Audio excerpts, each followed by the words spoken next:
सुनी, इसके पहले भी आप शंकर के मंदिर जाते थे, जल चढ़ाने जाते थे, सोमवार को जाते थे, शिवरात्रि को जाते थे, सावन महीने में जाते थे। बोलो बोलो, जम के जाते थे ना। अब पहले का जल चढ़ाना और अभी का जल चढ़ाने में अंतर क्या आ गया? क्योंकि पहले तुम जो जल चढ़ाते थे, शंकर भगवान को जानते नहीं थे कि जल किस तरह से चढ़ना है, कहाँ चढ़ना है, अशोक सुंदरी कहाँ है, माता पार्वती कहाँ है, गणेश जी का स्थान कहाँ है, बेलपत्री का महत्व क्या है, शमी पत्र का महत्व क्या है, शंकर के गुणगान का महत्व क्या है, श्री शिवाय नमस्तुभ्यम का महत्व क्या है, ये हमको मालूम नहीं था। ये हमारे स्मरण में नहीं था। अब तुम जान गए, अब तुम पहचान गए कि जल चढ़ाने का महत्व क्या है, कहां जल चढ़ा, कहां जल।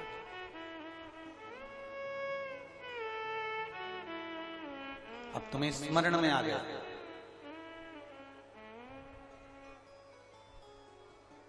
किसी होटल में जाइए, वहां पर वाईफाई लगा रहता है। बोलो बोलो जम के, अच्छे से तो बोलो। लगा रहता है कि नहीं लगा रहता है? लगा रहता है। रेलवे स्टेशन पर जाइए, वहां भी वाईफाई लगा रहता है। बोलो जम के, सही है। एयरपोर्ट पर जाइए, वहां पर भी वाईफाई लगा रहता है। किसी मंदिर में जाओ, वहां पर भी वाईफाई लगा रहता है। किसी तीर्थ में जाओ, वहां पर भी वाईफाई लगा रहता है। क्या आपका मोबाइल चल जाएगा? वहां वाईफाई लगा, कब चलेगा? जम के बोलो जरा, कब चलेगा? जब उसका पासवर्ड तुमको मालूम होगा, तुम अपने मोबाइल में उसको फिट करोगे और पासवर्ड मालूम होने के बाद वो वाईफाई से तुम्हारा मोबाइल कनेक्ट होगा। और जब वाईफाई कनेक्ट होगा तो यह पक्का है, ये निश्चित है कि फिर तुम्हारा मोबाइल कनेक्ट होने के बाद चलेगा। वाईफाई लगा है, वाईफाई लगा है।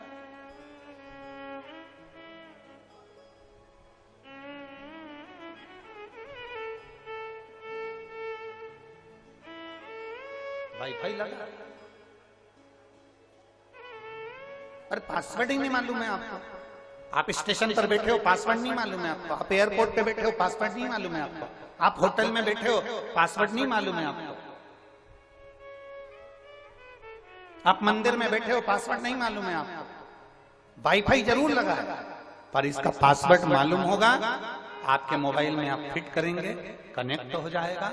जब कनेक्ट हो जाएगा तो आपका मोबाइल चलना प्रारंभ हो जाएगा। उसी तरह कई लोग ऐसे हैं जो शिव महापुराण की कथा में आते जरूर हैं। कई लोग ऐसे हैं जो शंकर के मंदिर में एक लोटा जल चढ़ाने जाते जरूर हैं। कई लोग ऐसे हैं जो शंकर भगवान के मंदिर में पूजन करने जाते जरूर हैं। कई लोग ऐसे हैं जो पशुपतिनाथ का व्रत भी करते हैं। पर सही ईमानदारी की बात तो यह है कि सब दूर वाईफाई लगा हुआ है, पर तुम्हें उसका पासवर्ड मालूम होना चाहिए और तुम्हारा मोबाइल कनेक्ट होना चाहिए। तुम पशुपति व्रत करो, मना नहीं है, पर ये दिल को कनेक्ट तो करो। अगर पासवर्ड मालूम है श्री शिवाय नमस्तुभ्यम, पंचाक्षर मंत्र मालूम है नमः शिवाय, षडाक्षर मंत्र मालूम है ओम नमः शिवाय, जब हम भगवान के मंत्र को जपते हैं, शिव महापुराण की कथा को जब हम श्रवण करने बैठते हैं, तो हमारे मोबाइल को हम वाईफाई से कनेक्ट कर लेते हैं। वो देवाधिदेव महादेव से कनेक्ट कर लेते हैं, इसलिए बाबा हमारी सुन लेता है, हमारा मोबाइल चालू हो जाता है,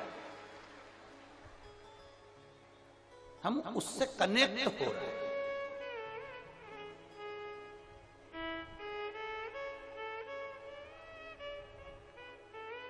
अगर हम कनेक्ट नहीं होते तो बाबा सुनता भी नहीं। हमको तुम्हारा भाग्य देखना नहीं आता। बहुत बहुत ध्यान दीजिएगा। आप सियोर वाले महाराज को यह मत समझना कि ये कहीं का ज्योतिष आचार्य होगा, कहीं बहुत बड़ा विद्वान महाराज होगा। ना ना ना ना, हमको तुम्हारा भाग्य देखना नहीं आता, हमको तुम्हारा कल देखना नहीं आता। हम नहीं देख पाते कि किसका भाग्य में क्या लिखा है। हमें तुम्हारा भाग्य देखना नहीं आता, हमें तुम्हारा कल देखना नहीं आता, हमें तुम्हारा भाग्य लिखना नहीं आता, हमें तुम्हारा कल लिखना नहीं आता। हम तो तुम जो पत्र लिखकर भेजते हो हम वो पढ़ते, हम इन पत्रों को भी नहीं लिखते, हम तुम्हें पहचानते भी नहीं, क्योंकि ये सियोर से ये कुशीनगर 1200 किलोमीटर दूर है, हमारा कभी आना भी नहीं हुआ, हमारा कभी आना नहीं हुआ। हम आपको जानते भी नहीं, हम आपका पत्र भी नहीं लिख सकते, हम आपका कोई हम भाग्य नहीं लिख सकते। ये भाग्य आप अपना पत्र कब लिखते हो? जब भोलेनाथ आपका भाग्य लिख देता है, तब आप पत्र लिखते हो।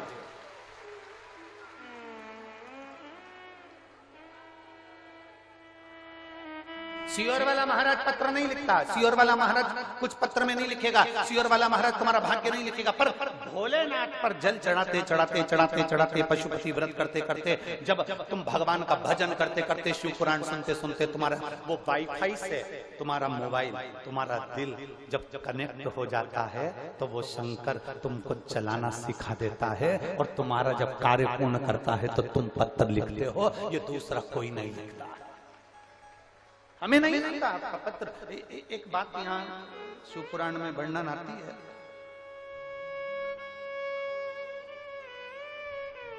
मेहनत का फल, मुसीबत का हल, और तुम्हारा कल। फिर से बोलो हमारे साथ में, मेहनत का फल, मुसीबत का हल, और तुम्हारा कल। क्या होगा ये दुनिया का कोई नहीं बता सकता, केवल महादेव बता सकते हैं। तुम्हारी मुसीबत का हल कैसे होगा ये महादेव को मालूम है, तुम्हारा कल कैसे होगा ये महादेव को मालूम है।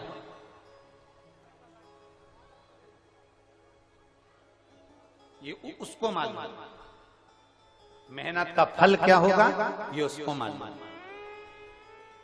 हमको नहीं मालूम कि तुम्हारी मेहनत का फल क्या है। पर इतना जरूर कह सकते हैं, जिसने लगन से शिव पुराण की कथा सुनी है, ये धूप में तप रहे हैं, पंडालों में जगह नहीं है, बाहर लोग वहां तक बैठे हुए, रोडों पर, दुकानों में जहां छांव मिल गई वहां पर लोग बैठे होंगे।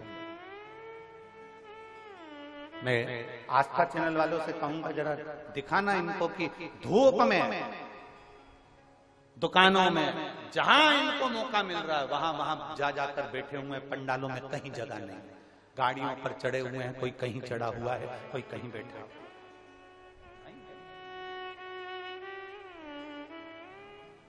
इतना जरूर कहूंगा कि तुम जो मेहनत कर कर यहां तक पहुंचे हो, पैदल चलकर तुम यहां तक पहुंचे हो, तुम्हारी मेहनत का फल, और तुम जिस लिए आए हो कि मैं बड़े मुसीबत में फंसा हुआ हूं, मेरा बाबा इसका हल निकालेगा, मुसीबत का हल और जो आने वाला तुम्हारा कल है, ये तीन चीजें मेरा महादेव तुम्हें जरूर सफल बनाकर भेजेगा, निश्चित का। और शंभू शरण पड़ी मांगो घड़ी रे घड़ी, दुख काटो दया करी ने दर्शन आपो, शंभु शरण पड़ी मांगू घड़ी रे घड़ी, दुख काटो दया करी ने दर्शन आपो। देता जरूर है। आपका विश्वास जिस दिन कनेक्ट हो गया, वाईफाई से मोबाइल जिस दिन कनेक्ट हो गया, अगर पासवर्ड मालूम है तो कनेक्ट हो जाएगा। यहां बैठे हो और तुम्हारा दिल कनेक्ट हो गया कि महादेव है, और मेरी दुख की घड़ी में मेरा महादेव मेरे साथ होगा। जिस दिन तुम्हारे मन ने यह मान लिया कि अब मैं नहीं डरूंगी, अब मैं काम करूंगा, दिल से करूंगा, और मेरे साथ मेरा शंकर कंकर चलेगा, कुबेरेश्वर महादेव चलेगा। श्री शिवाय नमः।